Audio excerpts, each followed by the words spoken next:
As the Chiefs traded their star wide receiver, Hill, to the Dolphins, we saw history being made. Never have I seen a trade this big in my time following the NFL, but not everybody found it in them to be ecstatic about this. In fact, Travis Kelce was devastated, and his sadness at Tyreek's leaving was pretty much unmatched, because while most of the team players were shocked when they heard the news, Kelce had already expected this to happen, yet he wasn't ready for it to happen. The poor guy stood there, not being able to believe that what he was witnessing was real. It all makes sense when you look at the kind of bond that the two shared, and the player said that the ex-Chief star was like a brother to him. A guy you can bounce things off of. I know I've learned a lot just from talking to Chad about the things that he likes to see, or it's just a different style of quarterback, so you always want to kind of be on the same page with everybody. But he also wanted to clarify that he was super happy about his success. Even though this was a big, tough decision to make, Hill probably did the right thing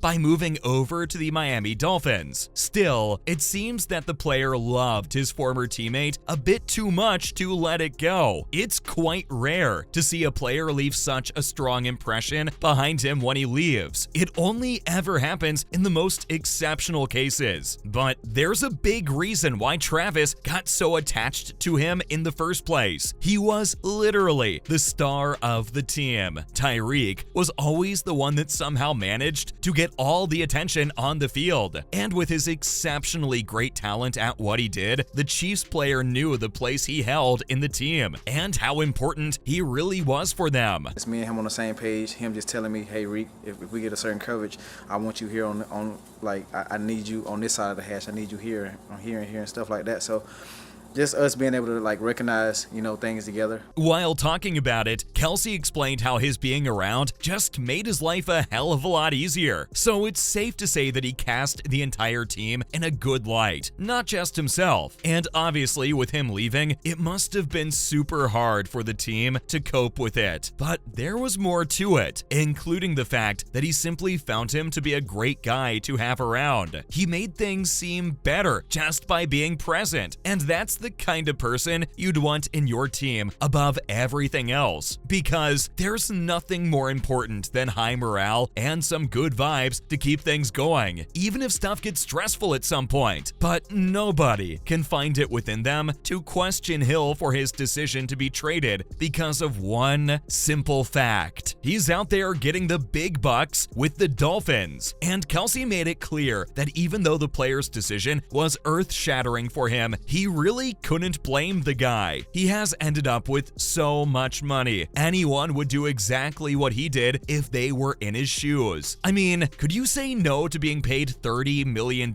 for a season? Obviously not. And the Chiefs player agreed, because he said that anybody could sit here and say they wouldn't have done what he did. But nobody is getting that much money thrown at them, which is why they simply can't imagine why the player got inclined toward that decision. It doesn't seem like the player envies Hill though, because he seems determined to make things work with the Chiefs, because he believes that they've got something special going on within their team. Not just that, but they still have some exceptionally talented players and coaches to keep things going, even if Hill is no longer there. In fact, if you were to look at their recent performances, there's one thing you might come to realize pretty quickly. After all, this difficult trade was probably the right thing to do. Most people were pretty scared for the Chiefs to be starting this season off without Hill, wondering if they'd still manage to be successful. But they proved themselves capable regardless. Sheil Kapadia took it upon himself to point out that the Chiefs' offense finished their regular season ranking first in EPA per drive. And that's not all, because the margin between them and the team that ranked second is too big to be ignored. They also stand first in success rate rankings, as well as first in points achieved per game. So it's quite amazing to be seeing them do so well in the very first season after their trade. With their mind-blowing performance, they have proven everybody who thought that this team depended on Hill wrong. And wait till you see the comparison between the 2020 and 2021 seasons, because that's when you'll finally realize it. The Chiefs had their ways of keeping their game up. Obviously, they knew exactly when to use the variety of wide receivers that they have. And then there were also the running backs in the middle of the passing attack, all of which made sense, all thanks to their excellent planning ahead of the games. But one of the most important assets that they have is Patrick Mahomes at quarterback. It isn't a secret to anybody how incredible his throws can be sometimes, not to mention the way he can extend plays by using his legs. Juju, one of the Chiefs' most important players, practically topped all wide receivers with his 78 receptions and 933 receiving yards. And nobody could have the most receiving touchdowns on the team other than Kelce. It's clear how he invested himself into taking the team forward, even if his favorite team member wasn't there anymore. All in all, the team had 396.8 yards per game in the 2021 season, which made them third in the NFL, and their score of 28.2 points per game ranked them fourth. Now that's some brilliant performance, but it was pretty much the same, if not a bit better, in 2022, because that's when they managed to get 413.6 yards per game, ranking first, and their 29.2 points per game also ranked them first. So it's safe to say that they kind of killed it. But in no way does this mean that the Dolphins ended up at a disadvantage. Obviously, there was a reason behind bringing Hill into the team. He proved himself perfectly worthy of the position, which was to be one of Tua Tagovailoa's main targets in the passing game. And it was quite a huge responsibility for him, considering that's the one thing the team lacked. But getting him aboard really ended up working out for the team, as he caught 117 targets out of the 165 for 1,687 yards. Not to mention, he got his hand on 7 touchdowns in total. Looking at this, it's clear that Miami needed him more than Kansas did in the first place. But in contrast to this, the Chiefs also got quite a lot out of this trade. Not only did they gain much needed flexibility with their salary cap, but they also got 5 draft picks. And this is what really helped in fortifying the areas of the roster that were lacking in one way or the other. This majorly included the defense, and considering how this helped them get 2 of their most major wins, we can say that it definitely worked out, because in the end, the stronger defense helped cover for the few times when their offense started lagging. So, all in all, they managed to turn themselves into a pretty successful band of all-rounders, and we're all here to see them get even better with time. That's all we've got for the famous off-season NFL trade. Keep watching this space for the latest info. See you in the next video.